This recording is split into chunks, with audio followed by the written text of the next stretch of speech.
Hi there, Lindsay here, the Frugal Crafter. It is Sat Chat time, and I don't even have any notes today. We're just gonna wing it.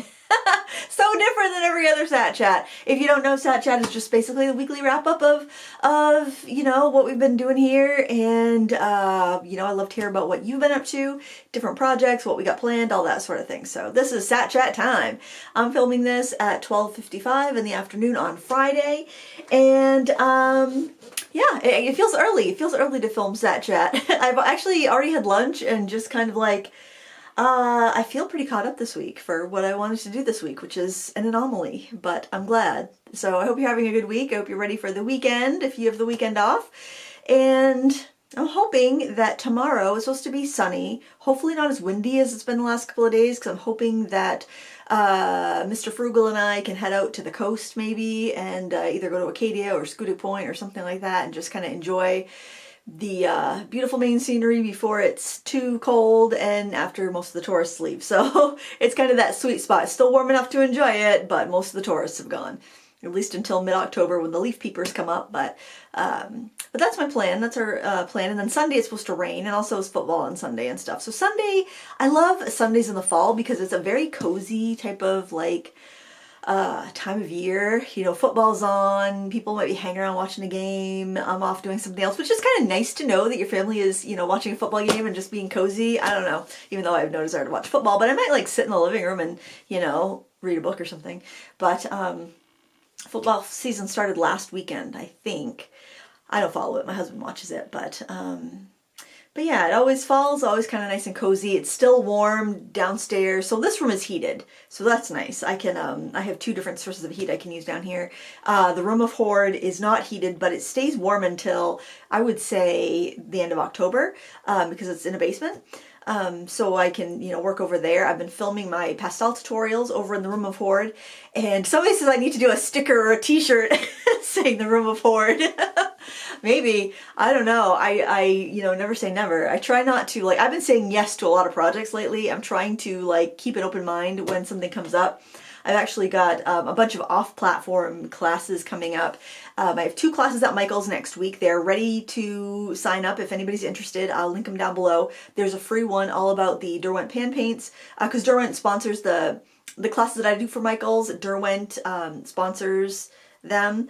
And then I have a kind of a Halloween collage background crow that we're gonna do. So I'll link both of those up. I can actually show you because this is yesterday's this live stream for this is actually, well, it's recording. The recording for this is up on my channel right now if you want to check it out. It was a really fun class and it's free, and a lot of great techniques if you're a beginner or even if you just want to get back into pastels and you haven't done it for a while. There are a few times I don't chit chat in my live streams. I pretty much keep to the tutorial, but then like 3 or 4 times during the live stream I will ask for questions. And if you want to skip past those because you don't want to hear the questions of the chit chat or whatnot, feel free. I do it that way because I want to keep the content really meaty and really full of information for those watching the replay, so it's not just like listening to me saying hello to everybody. I know some people like that too, and I don't want to discount that, but I try to make some longevity, a little more longevity out of the stream. So this is up. It's about an hour and 45-minute class. Free, and you can follow along. Feel free to pause or skip ahead if you want to. But that was a lot of fun, and I think that if you're a beginner to intermediate, you'd really enjoy this. But this is the upcoming crow picture. I'm just going to kind of hopefully shield it from the light a little bit because I have my light is just out of reach. So that is with collage in the background, a clear gesso, Derwent pan paints, and Derwent ChromaFlow color pencils. But of course, you can always substitute with what you have. I definitely encourage that before buying new if you already have something that's close, because oftentimes it will work, and if it doesn't, then then you can go out and buy, but at least you've used what you have a little bit more and it makes you feel good. I'm just gonna set that, I'll set it right there. It makes you feel good to use something you already have, I think, and that's something that I've been noticing on my attempt at a no-buy this month. So I do have, oh, first well, we can just go to that. I'll try to remember to get back to my other off-platform things I've been doing. But, so yeah, like I mentioned, I was doing a no spend September and Thintember, and I failed miserably. Well, I wouldn't say miserably, because there's been a lot of crap I didn't buy that I automatically would just like, ooh, I'm curious about that, I want to try it. So it has kept me from purchasing a bunch of, stupid crap off of Amazon. But, one thing it did not prevent me from purchasing were, okay, so I need to do a little backstory for this particular thing, and I hope you're doing much better on your no spend than I am. But if you're doing one, but my daughters had turned 18 on Wednesday, and so last weekend we went birthday shopping, and one of my daughters wanted this game called Spike Ball, and it's and like you want to get the actual brand, the Spike Ball brand of this game, because like the generic ones just don't work very well. And so I went online to search like what stores near me would have it, and it said like Walmart would have it in Brewer, or I'd have to go all the way into Bangor and go to like Dick's Sporting Goods and stuff. So I'm like, I want to go to the closest place.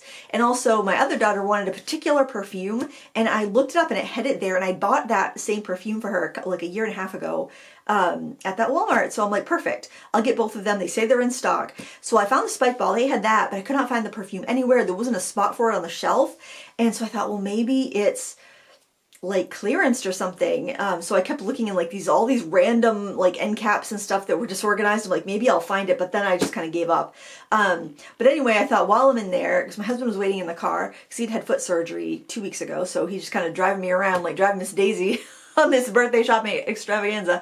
I'm like, well, I'm going to swing down the art supply aisle, which is probably a bad idea being on a attempted no spend month, but about, I don't know if it was 2 years ago or 1 year ago. I remember it was like summertime, at least a year ago, because I had got, whenever the COVID shots came out, because I had got my COVID shot. This was back when you had to like find a place that was doing them and like sign up, and it could be like, you could be the next town over, you could be 2 towns over, it was just like wherever they had availability. And I had my COVID shot at the Bangor Walmart, and it's the first time I've ever been into that store, actually. And so I got my shot, and afterwards, because people had asked me, have you seen that Walmart is now selling B watercolor paper? And it was like off the shelves for like during the whole pandemic, maybe starting probably a year before. Couldn't get the B watercolor paper, which was our budget awesome paper that we would always use, because you could get a pack of 50 for like $15 on Amazon of like the 6x9 size. And I mean, I used that all the time for my tutorials because it was good quality, it was super cheap, it was just wonderful. And then they stopped selling it, or the company sold or went out of business. It was really unclear what had happened. So when I went to get my COVID shot, so I guess that was, gosh, is it a year or 2 years ago? It must have been 2 years ago, right? It would have been 2 years ago, because it would have been like a little over a year ago, because I was just thinking I got my booster back in like January or December. So it would have been at least the previous year. I don't know. Anyway, they didn't have it. I can't remember if there was a space for it, but they didn't have it, or they just didn't carry it. So, and I've looked I don't get to Walmart too often, but anytime I've gone in, I've looked to see if they have it, and they haven't. So I'm like, I'm just going to go take a look and see if they have it. And they had it. And look at the size of this pad of paper. It's B brand, B inspired watercolor paper. And I heard that the company went out of business. Then I heard the company was bought by Canson, I think. But then about a month ago, somebody said Royal and Langnickel bought the company. And I'm like, well, that would make sense, because they have a lot of Royal and Langnickel things at Walmart. And then I was looking at the address, because I have done some freelance work for Royal and Langnickel.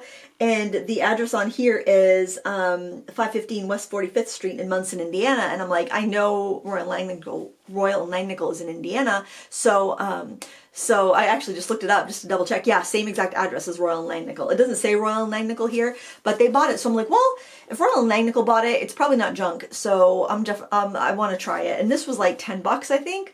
And I haven't used it yet. It looks good. It's one side, the back side is smoother, the front side is textured, but it's not like the train, the tractor tread texture that you see in a lot of cheap paper. It looks kind of, I don't know what it looks like. It looks almost like Strathmore Ready Cut type texture. It's made in Malaysia, but I'm excited to try it. It said cold press, acid free, natural white, not 100% cotton. At least it doesn't say it's 100% cotton. So usually if it was, it would be like all over the package. But $10 for 50 sheets of 9x12 is pretty impressive. Hopefully it's decent, but if not, I can stamp on the backside and use the backside for like stamping projects and stuff. So I don't think it will be a waste, and $10, you know, even if I end up using it in like little kids classes or something when I get around to doing those again, I can use it for that. So that's what knocked me off the wagon, friends.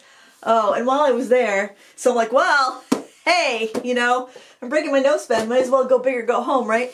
I got this chunker, look at this. Holy cow. This is a mixed media pad. It's also by the Bee Inspired company, or Bee Paper company. So I'm really curious because I've always had really good luck with Bee products. I have a pad of Bee drawing paper that's 100% cotton that I got at Rennie's like a year ago, and I really love that paper. They also had a drawing and a sketch paper that was by Bee, but I didn't get those because I already have a Bee drawing paper, even though it would have been from the old company. And I didn't need any more. But this I was curious about because with mixed media paper, you can use it for drawing media, wet media. It's very all-purpose. Has a very smooth texture to it, much smoother than like the Canson XL.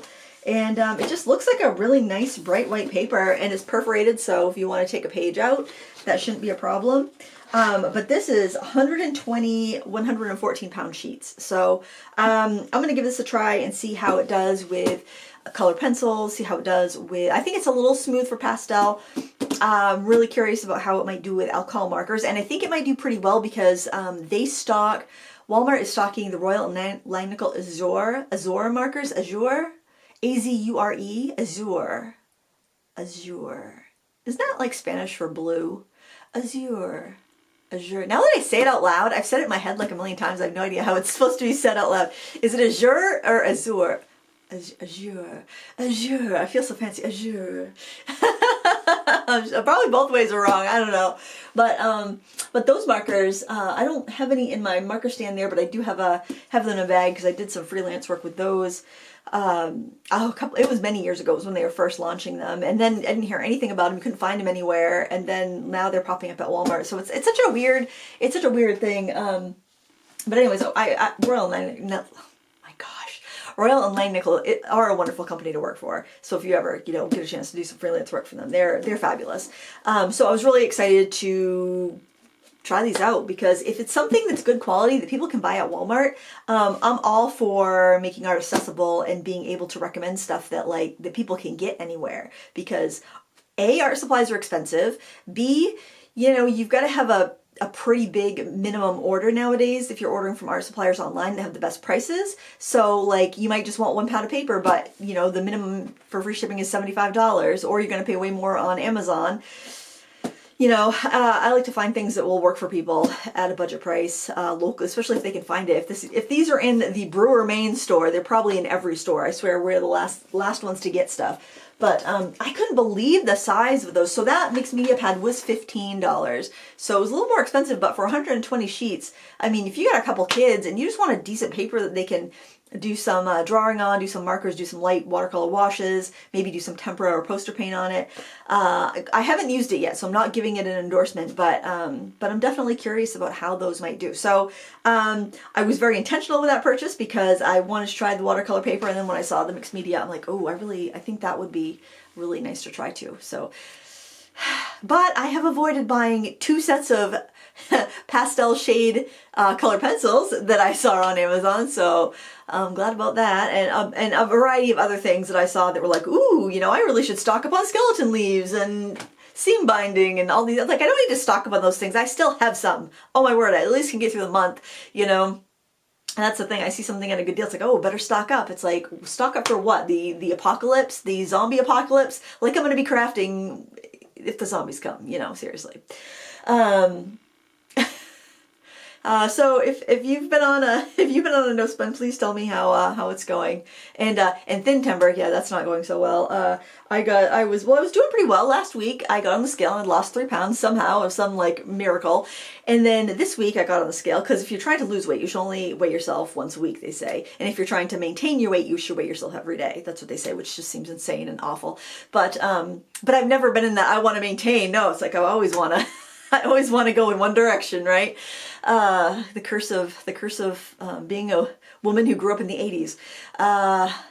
Where was I? Oh, so this week I got on the scale and I gained 2 pounds, and I was just really ticked off because I had meal planned. I measured everything. I've been so good. I've only been eating 2 meals a day, no snacks. I was so livid. So I baked a loaf of bread, and boy did I enjoy some bread. I did not eat the whole loaf, but still, I enjoyed some bread. I'm like, well, enough of this nonsense. Oh yeah, so it's been a week of bad choices. I don't know. I did make I made a little like a cherry cheesecake for Maisie. She came over on her birthday. The spike ball thing would have been a little too big to mail. I mailed Lila's gifts, but Maisie came over to get hers, and so I gave her that. I didn't eat that because it had dairy in it.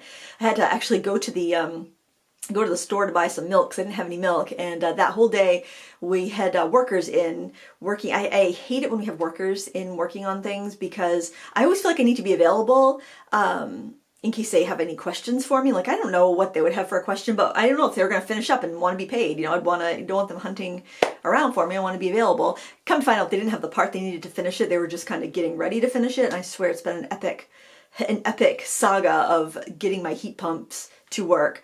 It's been, I guess everything's been like back ordered. I don't even know, because you know they realized that this part was bad in the heat pump back in like June or July, and it's been on order, but it just hasn't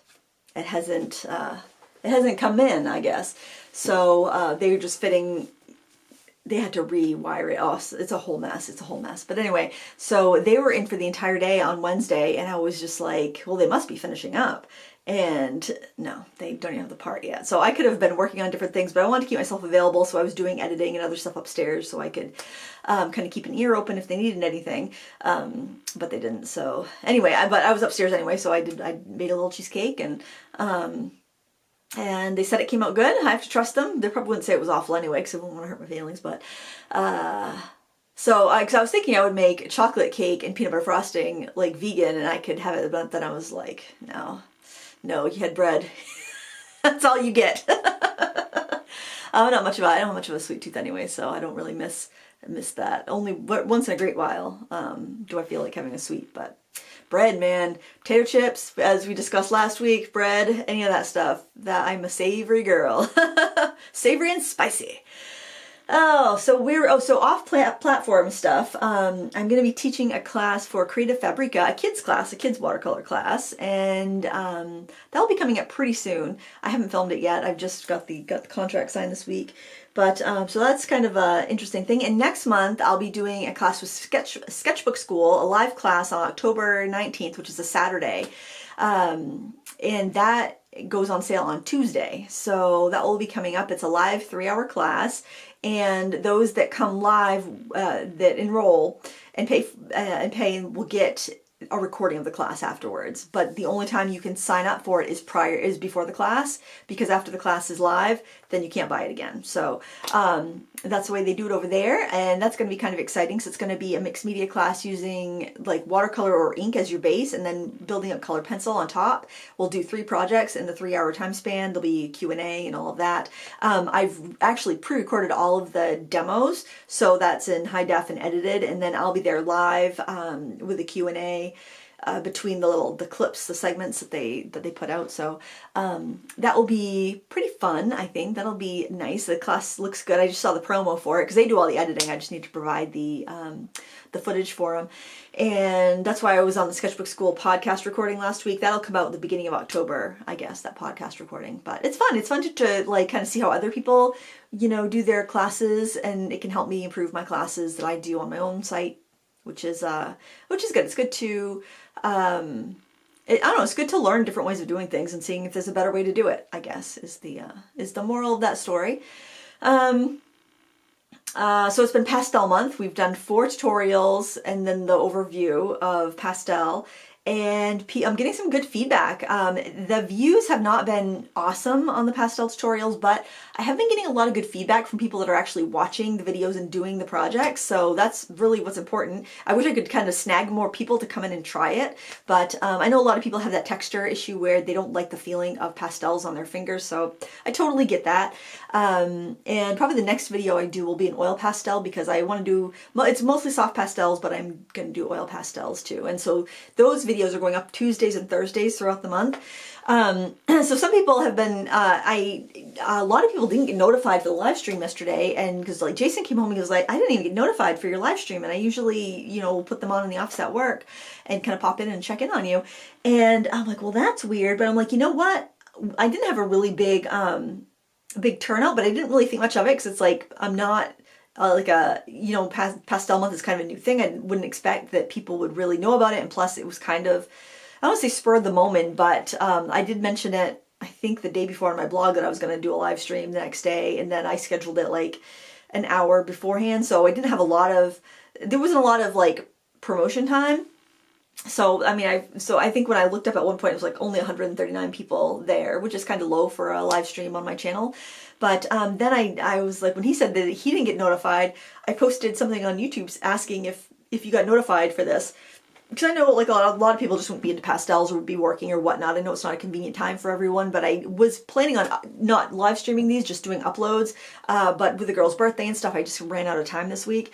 So I'm like, I'll just live stream it at the time I normally would upload it, and then it would kind of keep my schedule regular.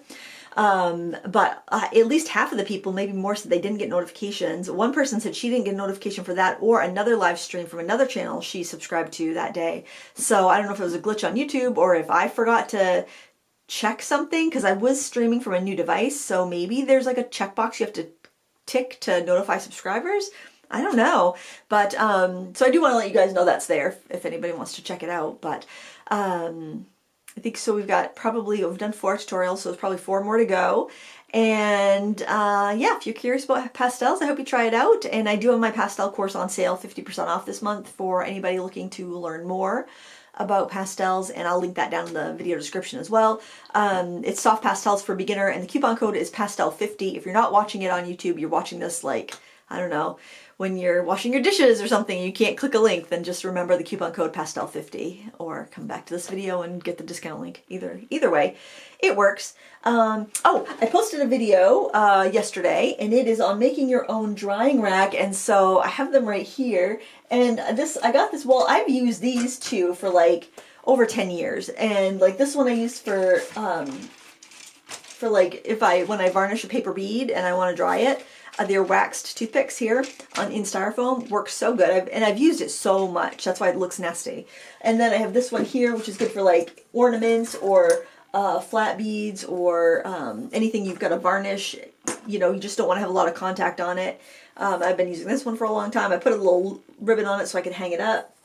And then this one I just made, and I decided to do the video on this one because I had some UV resin I was curing outside, and I made it with foil on the bottom so that you can actually reflect the sunlight when you're trying to cure like a large UV resin piece like this little ceramic pot that I made. So I was doing some experimenting, and I'll have a video on this coming up. It probably will be October, because I think I have every day accounted for this month. I have a video coming up every day this month, so I don't have like a spot to put it, and I don't want to do more than 1 video a day, because even doing daily videos, I notice like the overall view count on my videos go down. I think it's because people start picking and choosing because they can't watch it all, obviously. But these are a couple of little pots that I made that weren't my favorites, and I was experimenting on like not firing them but using UV resin to glaze. So these two came out pretty good. The first one I did, oh my word, it was a total hot mess. You'll see that in the video. But these two came out pretty well. I made sure they were fully dry, and yeah, it was really fun to use the UV resin on that. So that video will come out, I don't know, in a couple weeks. And speaking of pottery, I was out there yesterday on the pottery shed, and I was like, I'll just make a couple little mugs, because I want to make mugs with handles, but I keep forgetting to get the handles put on them like the day after I throw them. So they get too hard to get a good attachment. So I plan on maybe making a few mugs today and then putting on the handles tomorrow because it's starting to get cold. I went out there yesterday because my dog wanted to be in the backyard, and that's where the pottery shed is. And so I'm like, well, I'll make a couple little mugs while the dog is playing. And then she started barking, so I got distracted and I didn't end up like making anything. And but it was getting cold, and just like dipping my hands in the water, I'm like, oh, this is going to come to an end here pretty soon because I'm spleeny and I'm not going to come out here if it's like 50 degrees out and be playing in water and wet clay. That's just not, that's not for me. So I'm thinking about where, if I'm going to bring my pottery, well, I'll bring the pottery wheel in for sure because I don't like to leave things outside like that because I don't know, things with like cords, I don't like to leave things with cords outside in sheds because sometimes the coating on the cords is made with like soybeans and mice can chew them. And so I don't want to have a mouse go into the shed for the winter and chew up my pottery wheel cords. So I'm going to bring that into the basement, and I think I'm just going to try to find an area where I can kind of maybe put up some plastic or something around it, dextrify it, and then I'll be able to work without worrying about getting clay everywhere because I think I'd probably still want to do some more in the winter. I haven't had anything fired yet. I still have to bring some stuff to the ceramic shop and see what they think, and have them bisque fired and then maybe do some glazes on them because I do want to make some presents. I want to make some Christmas presents. I have no plans on doing anything professional with my pottery. It's just a fun hobby right now. And then I will do a video. I'm going to go film probably this afternoon. I'll just film the shed after I've been working at it for a couple of weeks so you can kind of see how I ended up laying everything out because it's changed a bit since when I first did my little Instagram story thing about it. And I'll have a video of that in sometime in October, probably beginning of October. Just because, and then by the time the video is up, I'll probably have moved everything back inside because I'm spleeny and it's cold. But speaking of moving stuff, I have to get to the shop, the shop in Brewer where I was selling my stuff because they closed. So I need to get my stuff moved out of there because their lease is up at the end of the month, and I'm not looking forward to that. I really am not. I'm just going to put everything of Lila's in a laundry basket because she has vintage clothes, and I'm just going to put that in her room. And then I guess I'll just take all my baskets of cards and put them in my armoire where they were. So I mean, luckily there's fewer things coming back than went there, so that's good. So it's a net a loss of hoard, which is good because I just had so many finished cards and so many little paintings and so many like old art supplies, not even old art supplies, but art supplies I just knew I was never going to get a chance to use up. So less of that is coming back, so that's good. And so I should theoretically, because I've been on a no spend except for those 2 pads of paper, theoretically I'll have room for everything to come back and it shouldn't be as crowded as it was before, but still it's like, oh man, not the direction I want that stuff to go in. I wanted to go out into the world and not back. Oh, it always comes back. They always come back. Your little art children come back. Oh, but the kids are doing good. They're doing good in school, and Jack's doing good in his apartment. And yeah, it's weird, but it's good. It's weird and wonderful. And yeah, it's progress. It's life marching on, I guess. With that, I really don't have much else to say. I didn't have anything to say, honestly. I just turned on the camera and just decided to wing it. But hope you're having a good weekend, and I hope that you find some time to do something creative if these are your days off. I know some people have middle of the week days off, and if that's the case, then when you have your days off, I hope you find something creative and worthwhile to work on if you have that sort of time in your life, which I hope you all do have a little bit of that time in your life. But yeah, that's about it. Please give me a thumbs up if you like the Sat Chats. That helps my channel. Leave it a like and leave a comment. Let me know what you're up to. Thanks for watching. Until next time, happy crafting. Bye.